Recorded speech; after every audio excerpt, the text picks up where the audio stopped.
83లో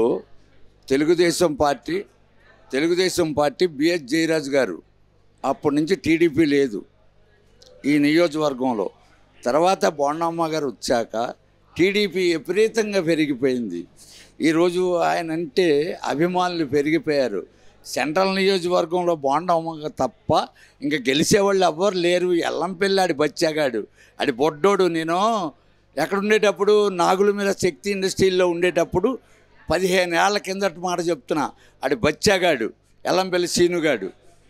బోండమ్మ గారు ప్రజల మనిషి. వాళ్ళ స్టిక్కర్లు అంటిస్తున్నాం డోర్ టు డోరు. ప్రతి ఓళ్ళు మాకు అంటించండి అని అంటున్నారే తప్ప వద్దని ఎవ్వరు అంటలా. ఇవాళ బోండమ్మ గారు ఆయన దేవుళ్ళు లాంటోడు, ప్రతి ఒక్కరికి ఆదుకుంటాడు, మంచి మనిషి. ఏ సమస్య అయినా ఆయన తీరుస్తాడు. ఇవాళ ఒక బడుగు బలహీన వర్గాల వాళ్ళు ఉన్నారంటే ఇవాళ బోండమ్మతో ఆస్తి ప్రాణాలు పోశాడు మాకు. ఆయనంటే మాకు మహా పిచ్చి. ఈ అల్లంపల్లి ఆడి వాడు బచ్చాగాడు మాట. వాడు కోకోకోలా కంపెనీలో వాళ్ళ 4 అన్నదమ్ములు. బచ్చాగాడు, రాజకీయాలు తెలియవు. ఏదో ఇక్కడ ఇచ్చాడు ఆ జగను. ఏం చేశాడు జగన్ మాకు? ప్రజలకు ఏం చేశాడు? ఎవరన్నా అమ్మఒడి అడిగారా? ఆయన ఏం అడగల.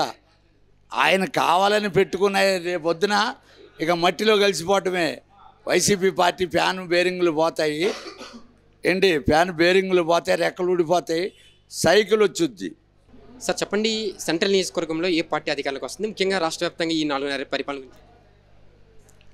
ఈసారి అంతా ప్రతి ఒక్కరు కూడా జనాల్లో స్పందన తెలుగుదేశం, చంద్రబాబు నాయుడు రావాలని ప్రతి ఒక్కరు కోరుకుంటున్నారు. ప్రతి పార్టీలోనూ కోరుకుంటారు చంద్రబాబు ఆయన వస్తేనే డెవలపింగ్ అవుతుందని. సెంట్రల్ గురించి సెంట్రల్లో ఉమ్మన్నను మించిన వాళ్ళు ఎవరు లేరన్న. ఉమ్మన్న ఈసారి మొన్న 26,000 వచ్చాయి, కానీ ఈసారి 50,000 మెజార్టీ కన్ఫర్మ్గా వస్తుంది పక్కా. ఆయన ప్రజల కోసం పుట్టిన నాయకుడు ఉమ్మన్న గారు. ఆయన ఎప్పుడు చూసిన ఏ కార్యక్రమమైనా, చిన్న చావు పుట్టుక ఏది ఉన్నా సరే, అన్నయ్య ఇలా ఫలానా ఇది ఉన్నా అంటే ఆగమేఘాల మీద ఇంటి నుంచి వచ్చేస్తారనమాట కార్యక్రమాల్లో. ఇప్పుడు ఆయనే ఇప్పుడు మన ఎమ్మెల్యే కానీ మల్లాదిష్ణ అని ఎవరికి ఇది తెలియదు, ఆ పేరే తెలియదు కొంతమందికి. ప్రతి ఈదిలోనూ ప్రతి ఒక్క కుర్రోడు ఉమ్మన్న, బొండ ఉమ్మన్న అనే పేరే వినబడుతుంది.